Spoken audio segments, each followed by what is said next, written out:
ಅವ್ರ ಜೊತೆ ಕೆಲಸ ಮಾಡೋರಿಗೆ ಅವ್ರ ಫ್ಯಾನ್ಸ್ಗೆ ಅಪ್ಪು ಸರ್ ಆದರು, ಎಷ್ಟೋ ಜನ ಕಲಾವಿದರಿಗೆ ಅಪ್ಪು ಅಣ್ಣ ಆದರು. ಹೀಗೆ ಅಪ್ಪು ಅನ್ನೋರು ತುಂಬ ಮುಗ್ಧವಾದಂಥ ಒಬ್ಬ ವ್ಯಕ್ತಿ.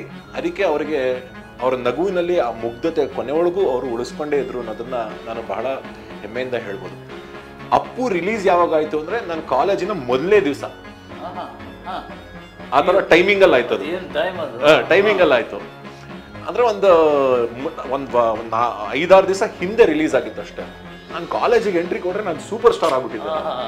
ಕಂಠೀರವ ಸ್ಟುಡಿಯೋನಲ್ಲಿ ಅವರು ಆಕ್ಸಿಡೆಂಟ್ ಆಗಿ ಬಿದ್ದಿರ್ತಾರೆ. ರಕ್ಷಿತಾ ಅವ್ರನ್ನ ಕರ್ಕೊಂಡೋಗಿ ಬ್ಲಡ್ ಕೊಟ್ಟು ಸೇವ್ ಮಾಡ್ತಾರೆ. ಇದು ಒಂದು ಸೀಕ್ವೆನ್ಸ್ ಇದೆ, ಅಲ್ಲೇನೆ ಲವ್ ಆಗೋದು ಅವ್ರಿಗೆ. ಆ ಸೀಕ್ವೆನ್ಸ್ ಅಲ್ಲಿ ನಾನು ಅವ್ರನ್ನ ನಾನು ಇರ್ತೀನಲ್ಲಿ, ಟಿಂಕು ಅಂತ ನನ್ನ ಪಾತ್ರದ ಹೆಸರು. ಹಲವಾರು ಸೀನ್ಗಳು ಸದಾಶಿವನಗರ ಪೊಲೀಸ್ ಸ್ಟೇಷನ್ ಅಲ್ಲಿ ಆಕ್ಚುಲಿ ನನ್ನನ್ನ ಅಂಡರ್ವೇರ್ ಮೇಲೆ ನಿಲ್ಸಿದ್ರು. ನಾನು ನಿಂತ್ಕೊಡಲ್ಲ ಅಂತ ಬೇರೆ ಗಲಾಟೆ. ಏನೋ ಆ ಸೀನ್ ಮಾಡಲೇಬೇಕು ಅಂತ ಮನೆಯಲ್ಲಿ ಒಂಥರ ಎಲ್ಲ ಮಾಡ ಏನಾಗಲ್ಲ ಅಂತಂದ್ರು. ಮಾಡ್ಬಿಟ್ಟೆ ಏನೋ ಧೈರ್ಯದಲ್ಲಿ. ನನಗೆ ಫಸ್ಟ್ ಡೇ ಸಿನಿಮಾ ರಿಲೀಸ್ ಆಯ್ತಲ್ಲ, ಅವತ್ತು ಈ ಪಾತ್ರ ಏನು ಅಂತ ನನಗೆ ಅರಿವಾಗಿದ್ದು ಅವತ್ತೇನೆ. ಯಾಕೆಂದ್ರೆ ಯಾರಿಗೂ ಸಿಗದೆ ಇರೋ ಒಂದು ಸ್ಕ್ರೀನ್ ಸ್ಪೇಸು, ಪ್ರೆಸೆನ್ಸು, ಡೈಲಾಗು, ಒಂದು ಪಾತ್ರ ಅಂತ ನನಗೆ ಸಿಕ್ತು. ಫೈನಲ್ ಮಾನಿಟರ್ ಮಾಡ್ತಾನಲ್ಲ, ಅಲ್ಲಿ ಒಂದು ಟೀ ಹೇಳೋ ಅಂತ ಸರ್ ಹಂಗೆ ನಂಗೆ ಬೂಸ್ಟ್ ಎಲ್ಲ ಓ ಅಂತ ನಕ್ಬಿಟ್ರು ಸೆಟ್ಟಲ್ಲಿ. ಅದು అలాగే చేయండి ಅಂದ್ಬಿಟ್ರು ಅವರು. ಸೊ ಅದು ಹಂಗೆ ಉಳ್ಕೊಂತು. ಅದು ಒಂಥರ ಸಿಗ್ನೇಚರ್ ಡೈಲಾಗ್ ಆಗೋಯ್ತು ಅದು ಈ ಸಿನಿಮಾನಲ್ಲಿ. ಆ ಸ್ಟಾರ್ ಆಗಿಯೂ ಕೂಡ ಪೊಲೀಸ್ನವ್ರ ಹತ್ರ ಲಾಠಿ ಇಡ್ತೀನಿ ಸಿನಿಮಾ ಥಿಯೇಟ್ರಲ್ಲಿ. ಅದು ಚಿಕ್ಕಬಳ್ಳಾಪುರದಲ್ಲಿ ಒಂದು 50ನೇ ದಿವಸದ, ದೊಡ್ಡಬಳ್ಳಾಪುರದಲ್ಲಿ 50ನೇ ದಿವಸದ ಪ್ರೊಸೆಷನ್ಗೆ ಹೋಗಿದ್ವಿ. ಅಲ್ಲಿ ಜನ ಯಾವ ಥರ ಇದ್ರು ಅಂದರೆ ಅನ್ಬಿಲಿಯಬಲ್ ಜನ. ಅಂದರೆ ಅಪ್ಪು ಸರ್ ಮೇಲೆ ಅವತ್ತಿನ ದಿವಸ ಅವರು ಕರ್ನಾಟಕದ ಒಬ್ಬ ಹೊಸ ಸ್ಟಾರ್ ಆಗಿ ಆ ಸಿನಿಮಾ ರಿಲೀಸ್ ಆದಮೇಲೆ ಅವರು ಹೊರಹೊಮ್ಮಿದ್ರು. ಒಂದು ಅಣ್ಣವ್ರ ಫ್ಯಾಮಿಲಿಯಿಂದ ಬಂದಂತಹ ಮತ್ತೊಂದು contribution to the cinema industry. ಅದು very good contribution, charming, entertaining, ಎಲ್ಲ ಥರದ ಹೆಸರುಗಳು ಬಂದ್ಬಿಡ್ತು ಅವ್ರಿಗೆ. ನಮಸ್ಕಾರ. ಗಣೇಶ್ ಕಾಸರಗೋಡು, ಸುದ್ದಿ ಮನೆಯಿಂದ. ನಾನು ನನ್ನ ಪಕ್ಕದಲ್ಲಿಗೆ ಕೂತಿರೋ ವ್ಯಕ್ತಿ ತುಂಬ ಚಿಕ್ಕದಿರುವಾಗೆಲ್ಲ ನೋಡಿ, ತುಂಬ ಚಿಕ್ಕಂದಿನಲ್ಲಿ ಬಾಲನಟ. ಈ ಹುಡುಗನಿಗಿಂತ ಹೆಚ್ಚಾಗಿ ನನ್ನ ಸಂಪರ್ಕ ಇದ್ದಿದ್ದು ಇವರ ಫಾದರ್ ಜೋಶಿ ಅವರು. ಬನಶಂಕರಿಯಲ್ಲಿ ಒಂದು ಆಫೀಸ್ ಇತ್ತು, ಆ ಆಫೀಸಿಗೆ ನಾನು ರೆಗ್ಯುಲರ್ ಆಗಿ ಹೋಗ್ತಾ ಇದ್ದೆ. ಅಂಥ ಜೋಶಿಯವರು ಇಲ್ಲ ಈಗ. ಸೊ ಅವರ ಮಗ ವಿನಾಯಕ ಜೋಶಿ, ನಾಯಕ ವಿನಾಯಕ. ನಮಸ್ಕಾರ. ನಮಸ್ತೆ ಅಂಕಲ್. ವೆಲ್ಕಮ್. ನಾನು ಅಂಕಲ್ ಅಂತಾನೆ ಕರಿತೀನಿ, ದಯವಿಟ್ಟು ತಪ್ಪು. ನಾನು ನಿನ್ನನ್ನು ಏಕವಚನದಲ್ಲೇ ಕರೆಯೋದು. ನೀವೇನಾದ್ರೂ ಕರೀರಿ, ಬೇಜಾರಿಲ್ಲ. ಈಗ ನಿನ್ನ ಮೇಲೆ ಕಾಪಿ ರೈಟ್ಸ್ ಇದು ಹಾಕ್ಬೇಕಂತಿದ್ದೀನಿ. ಹಾಕಿ ಅಂಕಲ್. ಯಾಕೆ ಅಂಕಲ್? ಅದು ಕೇಳಬೇಕು. ನಾಯಕ ವಿನಾಯಕ ನನ್ನ ಟೈಟ್ಲ್ ಅದು. ಸಂಯುಕ್ತ ಕರ್ನಾಟಕದಲ್ಲಿರುವಾಗ ನಗ್ತಾ ಇದೆಯಲ್ಲ ನೀನು. ನಾಯಕ ವಿನಾಯಕ ಅಂತ ಟೈಟ್ಲ್ ಹಾಕಿದ್ದು. ಈಗ ನೀನು ನಿನ್ನ ಕಾರ್ಯಕ್ರಮ ಶೀರ್ಷಿಕೆ ಇಟ್ಟಿಕೊಂಡಿದ್ದೆ ನೋಡಿ, ಖುಷಿ ಆಯ್ತು. ಎಲ್ಲೋ ಆ ಹಳೆಗೆ ಹೋಗ್ಬೇಕು, ದಿಢೀರಂತ ಆ ಕಡೆ ಹೋಗ್ಬಿಟ್ಟೆ. ನಾನು ಬರೆದ ಟೈಟ್ಲಲ್ಲಿ ಇದು ಹೆಂಗೆ ಬಂತು? ಓ, ಈ ಹುಡುಗನೇ ಹೀಗೆ ಮಾಡ್ತಾನೆ. ಹಾಗೆ ಅದು ಒಂದು ಥ್ಯಾಂಕ್ ಯು. ಅವಾಗ ನನಗೆ ಆ ಥರ ಒಂದು ಶೀರ್ಷಿಕೆ ಕೊಟ್ಟು ಒಂದು ಆರ್ಟಿಕಲ್ ಬರೆದಿದ್ದಕ್ಕೆ. ಅಂದರೆ ನಾಯಕನಾದಾಗ ಅಪ್ಪನಿಗೆ ಫೋನ್ ಮಾಡಿ ಆ ಡೀಟೇಲ್ಸ್ ಕೇಳ್ಕೊಂಡು, ಈ ಸಿನಿಮಾದ ಏನು ಕತೆ, ಅದು ಇದು ಪಾಟೀಲ್ರು ಎಲ್ಲ ಡೀಟೇಲ್ಸ್ ಕೇಳ್ಕೊಂಡು ಆ ಟೈಟ್ಲ್ ಹಾಕಿ ಬರೆದಿರೋದು. ಪಕ್ಕಾ ನೆನಪಿದೆ ನನಗೆ ಈಗಲೂ. ಇಲ್ಲ, ನನಗೆ ತುಂಬ ಥ್ಯಾಂಕ್ ಯು. ಯಾಕೆ ಅಂದರೆ ಆ ದಿವಸ ನೀವೆಲ್ಲರೂ ನನ್ನನ್ನು ನಾಯಕ ಅಂದ್ಕೊಂಡ್ರಿ. ನನ್ನ ವಿನಾಯಕನ ಹೆಸರಲ್ಲೇ ನಾಯಕ ಇದೆ ಅನ್ನೋದು ನನಗೆ ಮನದಟ್ಟಾಗಿದ್ದು. ಈ ಥರದ ಹಲವಾರು ಆರ್ಟಿಕಲ್ಸ್ ನೋಡಿದಾಗ, ನಿಮ್ಮ ಹೆಡ್ಲೈನ್ಸ್ ನೋಡಿದಾಗ, ಎಲ್ಲೋ ಒಂದು ಕಡೆ ನಾನು ನಮ್ಮ ನಿತ್ಯದ ಬದುಕಿನಲ್ಲಿ ಹಲವಾರು ಜನ ನಾಯಕರ ಥರ ಬಂದು ಹೋಗ್ತಾರೆ. ಸೊ ನಾಯಕ ವಿತ್ ವಿನಾಯಕ ಅನ್ನೋ ಒಂದು ಹೆಸರಲ್ಲಿ ಶುರು ಮಾಡಿದ್ದು. ಈ ದಿವಸ ಸುದ್ದಿ ಮನೆ ಹೇಗೆ ಯೂಟ್ಯೂಬ್ನಲ್ಲಿ, ಇಂಟರ್ನೆಟ್ನಲ್ಲಿ ಸುದ್ದಿ ಮಾಡ್ತಾ ಇದೆಯೋ, ನಾಯಕ ವಿತ್ ವಿನಾಯಕನೂ ಅದೇ ಥರ ಒಂದು ಮಟ್ಟದಲ್ಲಿ ಸುದ್ದಿ ಮಾಡ್ತಾ ಇದೆ ಅನ್ನೋದಕ್ಕೆ ಭಾಳ ಖುಷಿ ಮಾಡಬೇಕು. ಹುಡುಗರೆಲ್ಲ ಮಿಂಚಬೇಕು. Thank you sir, thank you. ಇಲ್ಲ ಅಂದರೆ ಒಂದು ನಾನು ಹೇಳೋದಕ್ಕೆ ಇಷ್ಟಪಡ್ತೀನಿ, ಗಣೇಶ್ ಕಾಸರಗೋಡು ಅವರು ಚಿತ್ರರಂಗದಲ್ಲಿ ಮತ್ತು ಪತ್ರಿಕಾ ಮಾಧ್ಯಮದಲ್ಲಿ ಬಹಳ ವರ್ಷಗಳಿಂದ ನನ್ನಂಥ ಸಾವಿರಾರು ಕಲಾವಿದರನ್ನ ನೋಡಿ ಪೋಷಿಸಿ ಮಾಧ್ಯಮವನ್ನು ಬಹಳ ಅಚ್ಚುಕಟ್ಟಾಗಿ ಶುದ್ಧವಾಗಿ ಬಳಸ್ಕೊಂಡು ಉಳಿಸ್ಕೊಂಡು ಅದರ ಬೆಳವಣಿಗೆಗೆ ಹಲವಾರು ಜನಕ್ಕೆ ಸ್ಫೂರ್ತಿಯಾಗಿ ಬಂದಿದ್ದಾರೆ ಅಂತ ಹೇಳೋದ್ರಲ್ಲಿ ತಪ್ಪಾಗೋದಿಲ್ಲ. ಮೊದಲನೇದಾಗಿ ಈಗ ಬೆಳೆದು ನಿಂತಿರೋ ಬಾಲ ಇಲ್ದಿರೋ ವಿನಾಯಕನ ಗೌರವಗಳು ನಿಮಗೆ. Thank you thank you thank you. ನಾಯಕ ವಿನಾಯಕದಲ್ಲಿ ನೀನು ಒಂದು ಕಾರ್ಯಕ್ರಮ ಸ್ಟಾರ್ಟ್ ಮಾಡುವಾಗ ಹೇಗೆ ಹೇಳ್ತೀಯ, ಅದೇ ಥರ ಇಲ್ಲಿ ಸ್ಟಾರ್ಟ್ ಮಾಡು. ಸುಮಾರು ಜನ ಸಾಧಕರಿದ್ದಾರೆ. ಕೆಲವರು ಜಗತ್ತಿನಲ್ಲಿ ವಿಸ್ಮಯಗಳನ್ನು ಮಾಡಿ ಸಾಧಕರು ಅಂತ ಅನ್ಸ್ಕೋತಾರೆ. ಇನ್ನು ಕೆಲವರು ಏನೂ ಮಾಡದೆ ಸಾಧಕರು ಅಂತ ಅನ್ಸ್ಕೋತಾರೆ. ಈ ಏನೂ ಮಾಡದೆ ಸಾಧಕರು ಅನ್ನೋರು ಯಾರು? ನೋಡಿ, ಬದುಕೋದು ಒಂದು ಕಲೆ.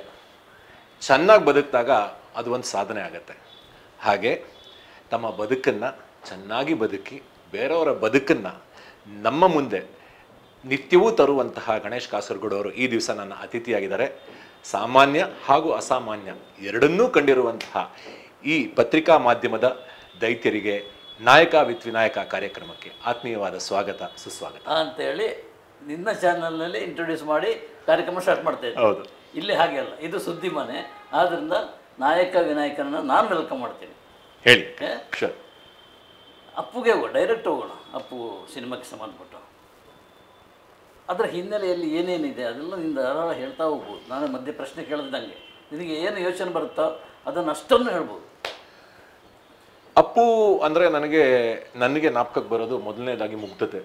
ಯಾಕೆಂದರೆ ಪವರ್ ಸ್ಟಾರ್ ಪುನೀತ್ ರಾಜ್ಕುಮಾರ್ ಅಂತ ನಮ್ಮೆಲ್ಲರಿಗೂ ಅವರು ಪರಿಚಯ ಆಗೋದಕ್ಕಿಂತ ಮುಂಚೆ ಚಿತ್ರರಂಗದಲ್ಲಿ ಹಾಗೂ ಅವರ ಮನೆಯಲ್ಲಿ ಎಲ್ಲರೂ ಬಹಳ ಇಷ್ಟಪಟ್ಟು ಮುದ್ದಾಡಿ ಬೆಳೆಸಿದಂತಹ ಒಂದು ಮಗು ಅಥವಾ ವ್ಯಕ್ತಿ ಅಂದರೆ ಪುನೀತ್ ರಾಜ್ಕುಮಾರ್ ಸರ್. ಅದಕ್ಕೆ ಅವರಿಗೆ ಅಪ್ಪು ಅಂತ ಹೆಸರಿಟ್ರು ಮನೆಯಲ್ಲಿ. ಅವರು ಎಲ್ಲರಿಗೂ ಅಪ್ಪು ಅಂತಲೇ ಚಿರಪರಿಚಿತರಾದರು. ಅವ್ರ ಜೊತೆ ಕೆಲಸ ಮಾಡೋರಿಗೆ, ಅವ್ರ ಫ್ಯಾನ್ಸ್ಗೆ ಅಪ್ಪು ಸರ್ ಆದರು. ಎಷ್ಟೋ ಜನ ಕಲಾವಿದರಿಗೆ ಅಪ್ಪು ಅಣ್ಣ ಆದರು. ಹೀಗೆ ಅಪ್ಪು ಅನ್ನೋರು ತುಂಬ ಮುಗ್ಧವಾದಂಥ ಒಬ್ಬ ವ್ಯಕ್ತಿ. ಅದಕ್ಕೆ ಅವರಿಗೆ ಅವರ ನಗುವಿನಲ್ಲಿ ಆ ಮುಗ್ಧತೆ ಕೊನೆಯೊಳಗೂ ಅವರು ಉಳಿಸ್ಕೊಂಡೇ ಇದ್ರು ಅನ್ನೋದನ್ನು ನಾನು ಬಹಳ ಹೆಮ್ಮೆಯಿಂದ ಹೇಳ್ಬೋದು. ಯಾಕೆ ವಿಚಾರ ಹೇಳ್ತೀನಿ ಅಂದರೆ, ನಾನು ಈ ಸಿನಿಮಾಗೆ ಹೇಗೆ ಆ್ಯಕ್ಟ್ ಮಾಡಬೇಕು ಅಂತ ಅವಕಾಶ ಬಂತು. ಚಿತ್ರ ಅಂತ ಒಂದು ಸಿನಿಮಾ ಮಾಡಿದ್ದೆ. ಆ ಚಿತ್ರ ಸಿನಿಮಾ 365 ದಿನ ಓಡ್ತು, ಉಷಾ ಕಿರಣ್ ಮೂವೀಸ್ದು. ಅದರಲ್ಲಿ ನಾನು ಗುಂಡಿಗೆ ಬಾಲ್ ನಟ್ನಾಗಿದ್ದವನು ಒಬ್ಬ ಕಾಲೇಜ್ ಹುಡುಗನಾಗಿ ಮಾಡಿದೆ. ಅದು ಮೋಸ್ಟ್ಲಿ ನಮ್ಮ ಚನ್ನಣ್ಣ ಅವ್ರ ಕಣ್ಣಿಗೆ ಬಿತ್ತು ಅನ್ಸುತ್ತೆ. ಚೆನ್ನ ಅಂಕಲ್ಲು ಫೋನ್ ಮಾಡಿದ್ರು ನಮ್ಮ ತಂದೆಗೆ, ಮಗನ ಕಳಿಸ್ರಿ ಒಂಚೂರು ನೋಡಬೇಕು ಅಂತ. ಅಲ್ಲಿ ಹೋದೆ, ಡುಗುಣುಗುಣುಗು ಅಂತ ಹೋದೆ. ನಾನು ಕುಳ್ಳಿಗಿದ್ದೆ. ನಾನು ಇನ್ನೂ 9th ಸ್ಟ್ಯಾಂಡರ್ಡಲ್ಲಿದ್ದೆ ಅವಾಗ. 9th ಮುಗಿದು ಇಲ್ಲ 10th ಸ್ಟ್ಯಾಂಡರ್ಡಲ್ಲಿದ್ದೆ. ಅಪ್ಪು ರಿಲೀಸ್ ಯಾವಾಗ ಆಯಿತು ಅಂದರೆ ನನ್ನ ಕಾಲೇಜಿನ ಮೊದಲನೇ ದಿವಸ. ಆ ಥರ ಟೈಮಿಂಗಲ್ಲಿ ಆಯ್ತು. ಅದು ಟೈಮಿಂಗಲ್ಲಿ ಆಯಿತು ಅಂದರೆ ಒಂದು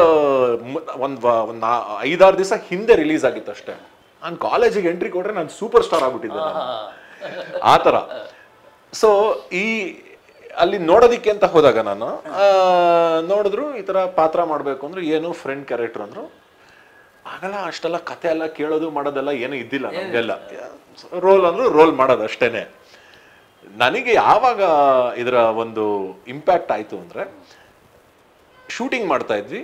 ಶೂಟಿಂಗ್ ಬಹಳ ಸಹಜವಾಗಿ ಶುರು ಆಯಿತು. ಏನು ತುಂಬ ದೊಡ್ಡ ಪೂಜೆ ಅದೆಲ್ಲ ಏನೂ ಇಲ್ಲ, ಯಾರಿಗೂ ಗೊತ್ತೂ ಆಗಲಿಲ್ಲ ಈ ಸಿನಿಮಾ ಪೂಜೆ ಆಗಿದೆ ಅಂತ ಹೇಳಿ. ತುಂಬ ಸಹಜವಾಗಿ ಸದಾಶಿವನಗರದಲ್ಲೇ ಸಿನಿಮಾ ಶೂಟಿಂಗ್ ಶುರು ಆಗಿದ್ದು. ನನ್ನ ಹತ್ರ ಲೈಸೆನ್ಸು ಇದ್ದಿಲ್ಲ ಆಗಿನ ಕಾಲದಲ್ಲಿ. ಯಾರು ನಮ್ಮ ನಿತಿನ್ ಅಂತ ಒಬ್ರು ಆರ್ಟಿಸ್ಟ್ ಇದ್ದಾರೆ ಇದರಲ್ಲಿ, ಅವರು ನಾನು ದಿನ ಒಟ್ಟಿಗೆ ಹೋಗ್ತಾ ಇದ್ವಿ. ಗಿಟಾರ್ ಗೋಪಿ ಅವ್ರ ಮಗ ನಾನು, ಅವರು ದಿನ ಶೂಟಿಂಗ್ ಹೋಗೋದು. ಸದಾಶಿವನಗರ, ರಾಮಯ್ಯ ಕಾಲೇಜು, ಆಮೇಲೆ ನಮ್ಮ ಮಹಾಲಕ್ಷ್ಮಿ ಲೇಔಟು, ಈ ಸುತ್ತಮುತ್ತಲಲ್ಲೇ ಚಿತ್ರದ ಹಲವಾರು ಭಾಗಗಳು ಶೂಟಿಂಗ್ ಆಗಿರೋದು. ಯಾಕಂದರೆ ಸಾಮಾನ್ಯ ಮಿಡಲ್ ಕ್ಲಾಸ್ ಫ್ಯಾಮಿಲಿಲಿ ಬಂದಿರೋ ಒಬ್ಬ ಪೊಲೀಸ್ ಕಾನ್ಸ್ಟೇಬಲ್ ಮಗ ಅಂದಿದ್ದ ಕಾರಣ so setup was not something great. ನನಗೆ ಈ ಪಾತ್ರದ ಅರಿವು ಯಾವಾಗ ಆಗಿದ್ದು ಅಂದರೆ, ಕಂಠೀರವ ಸ್ಟುಡಿಯೋನಲ್ಲಿ ಅವರು ಆಕ್ಸಿಡೆಂಟ್ ಆಗಿ ಬಿದ್ದಿರ್ತಾರೆ. ರಕ್ಷಿತಾ ಅವ್ರನ್ನ ಕರ್ಕೊಂಡೋಗಿ ಬ್ಲಡ್ ಕೊಟ್ಟು ಸೇವ್ ಮಾಡ್ತಾರೆ. ಇದು ಒಂದು ಸೀಕ್ವೆನ್ಸ್ ಇದೆ, ಅಲ್ಲೇನೆ ಲವ್ ಆಗೋದು ಅವ್ರಿಗೆ. ಆ ಸೀಕ್ವೆನ್ಸಲ್ಲಿ ನಾನು ಇರ್ತೀನಲ್ಲಿ. ಟಿಂಕು ಅಂತ ನನ್ನ ಪಾತ್ರದ ಹೆಸರು. ಆ ಟಿಂಕು ಅನ್ನೋ ಪಾತ್ರ ಅಪ್ಪುಗೆ ಒಂಥರ ಅಂದರೆ ಚಿತ್ರದಲ್ಲಿರೋ ಅಪ್ಪು ಅವ್ರಿಗೆ ಒಂಥರ ಒಂಥರ ಏನು ಹೇಳೋದು, ಒಂಥರ ಸೈಡ್ ಕಿಕ್ ಇದ್ದಂಗೆ. ಓಕೆ, ಎಲ್ಲೋದ್ರೂ ಜೊತೆ ಇರ್ತಾನೆ, ಅಪ್ಪಣ ಅಪ್ಪಣ ಅನ್ನೋ ಥರ ಇರ್ತಾರೆ ಅನ್ನೋ ಥರ ನನಗೆ ಅಷ್ಟು ಮಾತ್ರ ಗೊತ್ತಿತ್ತು ನನಗೆ ಪಾತ್ರದಲ್ಲಿ. ಯಾವಾಗ ನಾನು ಆ ರೋಲ್ ಅಂದರೆ ಆ ಸೀನ್ ಶೂಟ್ ಮಾಡಿದ್ರು, ನಾನು ಒಬ್ಬನೇ ಇದ್ದಿದ್ದು ಆ್ಯಕ್ಟ್ರಿಂಗ್, ಯಾರೂ ಇರಲಿಲ್ಲ ಆ ಗ್ಯಾಂಗಲ್ಲಿ. ಅವಾಗ ನನಗೆ ಆ ಪಾತ್ರದಲ್ಲಿ ಏನೋ ಒಂದು ವಿಶೇಷತೆ ಇದೆ ಅಂತ ಅನಿಸ್ತು. ನಂತರ ಹಲವಾರು ಸೀನ್ಗಳು ಸದಾಶಿವನಗರ ಪೊಲೀಸ್ ಸ್ಟೇಷನಲ್ಲಿ ಆ್ಯಕ್ಚುಲಿ ನನ್ನನ್ನು ಅಂಡರ್ವೇರ್ ಮೇಲೆ ನಿಲ್ಲಿಸಿದ್ರು. ನಾನು ನಿಂತ್ಕೊಳ್ಳಲ್ಲ ಅಂತ ಬೇರೆ ಗಲಾಟೆ. ಏನೋ ಆ ಸೀನ್ ಮಾಡಲೇಬೇಕು ಅಂತ ಮನೆಯಲ್ಲಿ ಒಂಥರ ಎಲ್ಲ ಎಲ್ಲ ಮಾಡ ಏನಾಗಲ್ಲ ಅಂತಂದ್ರು. ಮಾಡಿಬಿಟ್ಟೆ ಏನೋ ಧೈರ್ಯದಲ್ಲಿ. ಅದಾಗ್ಬೋದು, ಅಥವಾ ನಮ್ಮ ಬುಲೆಟ್ ಪ್ರಕಾಶ್ ಅವ್ರಿಗೆ ಮಾಸ್ಕ್ ಹಾಕೊಂಬಂದು ಓಡ್ಬಂದು ಗುದ್ದು ಅಂತ ಒಂದು ಸೀನ್ ಇದೆ, ಅದಾಗ್ಬೋದು. ಆಮೇಲೆ ಸಮೋಸ ತಿಂತಾ ಇರೋ ಅಂತೇಳಿ ಒಂದು ಫೈಟ್ ಸೀಕ್ವೆನ್ಸ್ ಇದೆ, ಅದಾಗ್ಬೋದು. ಕಾವೇರಿ ಥಿಯೇಟ್ರಲ್ಲಿ ಅವರು ಅಣ್ಣವರು ಶಬ್ದವೇದಿ ಸಿನಿಮಾ ರಿಲೀಸ್ ಆಗಿರುತ್ತೆ, ಆ ಸೀನ್ ಆಗ್ಬೋದು.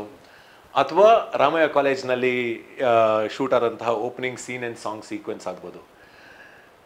ಇದೆಲ್ಲವೂ ನಾನು ನಗ್ನಗ್ತಾ ಲೀಲಾಜಾಲವಾಗಿ ಆ್ಯಕ್ಟಿಂಗ್ ಮಾಡ್ತಾ ಇದ್ದೀನಿ ಅಂತ ಅನಿಸ್ಲೇ ಇಲ್ಲ, ಹಾಗೆ ಮಾಡಿದ್ದು ನಾನು.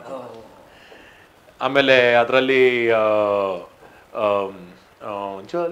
ಜಾಲಿಗೋ ಹಾಡೇನಿದೆ ಅದಾಗ್ಬೋದು.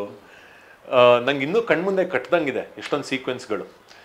ಅಲ್ಲಿ ಹೆಂಗಾಗೋಗಿತ್ತು ಅಂದರೆ, ನಾವೊಂದು 5-6 ಜನದ ಫ್ರೆಂಡ್ಸ್ ಗ್ಯಾಂಗ್ ಇತ್ತು. ಅಪ್ಪು ವೆಂಕಟೇಶ್ ಅವರಿದ್ರು, ನಿತಿನ್ ಅವರಿದ್ರು, ಯೋಗಿ ಅಂತ ಇದ್ರು, ನಮ್ಮ ಗಣೇಶ್ ಅಂತ ಇನ್ನೊಬ್ರು ಆ್ಯಕ್ಟ್ರ್ ಒಬ್ಬರಿದ್ರು. ಸೊ ಒಂದಿಷ್ಟು ಜನರು ಗ್ಯಾಂಗ್ ಏನಿತ್ತು, ದಿನ ಹೋಗೋದು, ಮೇಕಪ್ ಹಾಕೊಳ್ಳೋದು, ಕೂತ್ಕೊಳ್ಳೋದು. ನನಗೆ ಫಸ್ಟ್ ಡೇ ಸಿನಿಮಾ ರಿಲೀಸ್ ಆಯ್ತಲ್ಲ, ಅವತ್ತು ಈ ಪಾತ್ರ ಏನು ಅಂತ ನನಗೆ ಅರಿವಾಗಿದ್ದು ಅವತ್ತೇನೆ. ಯಾಕೆಂದರೆ ಯಾರಿಗೂ ಸಿಗದೇ ಇರೋ ಒಂದು ಸ್ಕ್ರೀನ್ ಸ್ಪೇಸು, ಪ್ರೆಸೆನ್ಸು, ಡೈಲಾಗು, ಒಂದು ಪಾತ್ರ ಅಂತ ನನಗೆ ಸಿಕ್ತು. ನನಗೆ ತುಂಬ ಖುಷಿ ಆಯಿತು. ಯಾಕೆಂದರೆ ಇಷ್ಟು ಒಳ್ಳೆ ಪಾತ್ರನ ನನಗೆ ಏನು ಅರಿವೇ ಇಲ್ದಿರೋಂಗೆ ಮಾಡಿಸ್ಬಿಟ್ರಲ್ಲ, ಏನು ಜವಾಬ್ದಾರಿನೇ ಕೊಡಲಿಲ್ಲ, ಅಷ್ಟು ಚೆನ್ನಾಗಿ ಮಾಡಿಸ್ಬಿಟ್ರಲ್ಲ ಪುರಿ ಜಗನ್ನಾಥ್ ಅವರು ಅನ್ನೋ ಒಂದು ಖುಷಿ ಆಯಿತು ನನಗೆ. ಎಲ್ಲ ಕಡೆ ಹೋದರೂ ಸೂಪರ್ ಸ್ಟಾರು. ಇವತ್ತಿಗೂ ನಾನು ಎಷ್ಟೋ ಜನ ನನಗೆ ಎಲ್ಲರೂ ಸಿಕ್ಕಿದ ತಕ್ಷಣ ಫಸ್ಟು ಹೇಳೋದೇನೆಂದರೆ, ಸರ್ ನಂಗೊಂದು ಬೂಸ್ಟ್ ಅಂತ ಕೇಳ್ತೀವಲ್ಲ, ಅದು ಆ್ಯಕ್ಚುಲಿ ಆ ಸೀನ್ ಏನು ಅಂತ ನಾನು ಆಮೇಲೆ ಹೇಳ್ತೀನಿ. ಅದು ಆ ಡೈಲಾಗ್ ಇದ್ದಿಲ್ಲ, ಬೇರೆ ಇತ್ತು, ಅದು ಇಂಪ್ರೂವೈಸ್ ಮಾಡಿದ್ದದು ಅಲ್ಲಿ. ಒಂದು ಟೀ ಹೇಳೋ ಅಂತ, ಸರ್ ನಂಗೊಂದು ಅಂತ ಇತ್ತು ಅಷ್ಟೇ. ನಾನೇನು ಮಾಡಿದೆ, ಫೈನಲ್ ಮಾನಿಟರ್ ಮಾಡ್ತಾರಲ್ಲ ಅಲ್ಲಿ, ಒಂದು ಟೀ ಹೇಳೋ ಅಂದರು. ನಾನು, ಸರ್ ಹಂಗೆ ನಂಗೊಂದು ಬೂಸ್ಟು ಅಂದ್ಬಿಟ್ಟು ಎಲ್ಲ ಓ ಅಂತ ನಕ್ಬಿಟ್ರು ಸೆಟ್ಟಲ್ಲಿ. ಅದು అలాగే చేయండి ಅಂದ್ಬಿಟ್ರು ಅವರು. ಸೊ ಅದು ಹಂಗೆ ಉಳ್ಕೊಂತು, ಅದು ಒಂಥರ ಸಿಗ್ನೇಚರ್ ಡೈಲಾಗ್ ಆಗೋಯ್ತು. ಅದು ನಮ್ಗೆ 14 ವರ್ಷ ಆವಾಗ ಮಾಡಿದಾಗ. ಇವಾಗ 25ನೇ ವರ್ಷ ಸೆಲೆಬ್ರೇಟ್ ಮಾಡ್ತಾ ಇದೀವಿ ನಾವು ಅಪ್ಪು ರಿಲೀಸ್ ಆಗಿ. ನನ್ನ ನೆನಪುಗಳು ಎಷ್ಟು ಹಸಿಯಾಗಿದೆ ಅಂದರೆ ಈ ದಿವಸಕ್ಕೂ ಕೂಡ. ಐ ಥಿಂಕ್ ಅದು ನನ್ನ ಜೀವನದ ಮೇಲೆ ಅಷ್ಟು ದೊಡ್ಡ ಪರಿಣಾಮ ಬೀರಿದ್ದಕ್ಕೆ ಯಾವುದೋ ನಾನು ಮರ್ತೇ ಇಲ್ಲ ನಾನು. ಆ ಥರ ಒಂದು ರೋಲು. ಮತ್ತು ಇನ್ಫ್ಯಾಕ್ಟ್ ನಾನು ಸೂಪರ್ ಸ್ಟಾರ್ ಆಗಿಯೂ ಕೂಡ ಈ ಸಿನಿಮಾನಲ್ಲಿ, ಆ ಸ್ಟಾರ್ ಆಗಿಯೂ ಕೂಡ ಪೊಲೀಸ್ನವ್ರ ಹತ್ರ ಲಾಠಿ ಏಟ್ ತಿನ್ನಿದ್ದೀನಿ ಸಿನಿಮಾ ಥಿಯೇಟ್ರಲ್ಲಿ. ಅದು ಚಿಕ್ಕಬಳ್ಳಾಪುರದಲ್ಲಿ ಒಂದು 50ನೇ ದಿವಸದ, ದೊಡ್ಡಬಳ್ಳಾಪುರದಲ್ಲಿ 50ನೇ ದಿವಸದ ಪ್ರೊಸೆಷನ್ಗೆ ಹೋಗಿದ್ವಿ.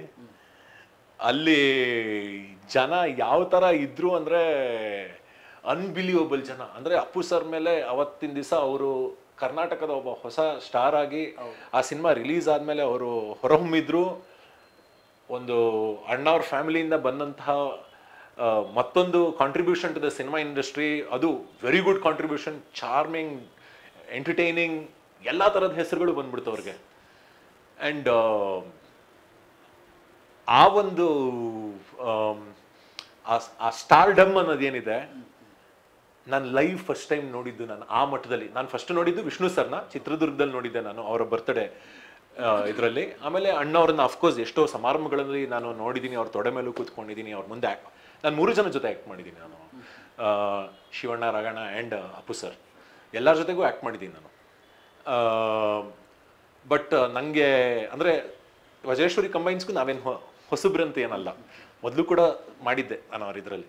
ಇನ್ಫ್ಯಾಕ್ಟ್ ಆಗಿನ ಕಾಲದಲ್ಲಿ, ಇವಾಗ ಜನ ಈ ಗೂಗಲಲ್ಲಿ ಕೆಲಸ ಮಾಡಿದೆ ನಾನು, ಅಥವಾ ಇನ್ನೊಂದು ಯಾವುದೋ ಫೇಸ್ಬುಕ್ಕಲ್ಲಿ ಕೆಲಸ ಮಾಡಿದೆ ಅಂತ ಜನ ಹೇಳ್ಕೊಂತಾರಲ್ಲ ಇವಾಗ, ಆ ಥರ ನಾವು ವಜ್ರೇಶ್ವರಿ ಕಂಬೈನ್ಸಲ್ಲಿ ಕೆಲಸ ಮಾಡಿದೆ ಅಂತ ಹೇಳ್ಕೊತಾ ಇದ್ವಿ ಆಗಿನ ಕಾಲ. ಅಂದರೆ ಅಷ್ಟು ಒಳ್ಳೆ ರೆಪ್ಯೂಟೆಡ್ ಫರ್ಮ್ ಅದು. ಸೊ ಅಲ್ಲಿದ್ದಂತಹ ತತ್ವಗಳಾಗ್ಬೋದು. ಆಮೇಲೆ ಒಂದಿಷ್ಟು ನೆನಪುಗಳಿದೆ. ಅದನ್ನು ಮುಂದೆ ಮಾತಿನಲ್ಲಿ ನಾನು ಹಂಚ್ಕೊಳ್ಳೋಕೆ ಇಷ್ಟಪಡ್ತೀನಿ. ಅಪ್ಪು ಅಂದರೆ ನನಗೆ ಇದೇ ನಾಲ್ಕಕ್ಕೆ ಬರೋದು ಸರ್.